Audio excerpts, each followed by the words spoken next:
pot ser que necessitem treballar en la nostra carpeta del Drive i no tinguem el compte a la pantalla. Per poder-la posar, doncs obrirem les aplicacions de Google i entrarem a dins del Drive. Si la pantalla ja té un compte, doncs pot ser que ens surtin les seves dades. Nosaltres el que farem és posar el nostre compte i després treure. Per fer-ho, anem a dalt a la dreta, on hi ha l'usuari posat, li direm que afegirem un compte, introduirem el nostre compte,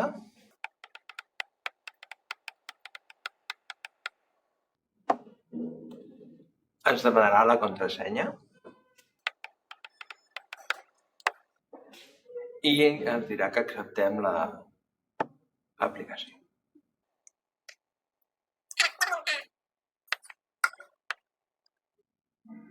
Ara ja tenim la nostra unitat del Drive disponible. Aquí tenim els nostres fitxers que podem tindre i per treballar en qualsevol d'ells només hauríem de clicar a sobre d'ell. És una connexió a internet, per tant tarda una mica i ja podem visualitzar, per exemple, si tenim un vídeo o per sortir hem d'anar a dalt a l'esquerra, que posa el nom del fitxer, anem endarrere i ara traurem el compte.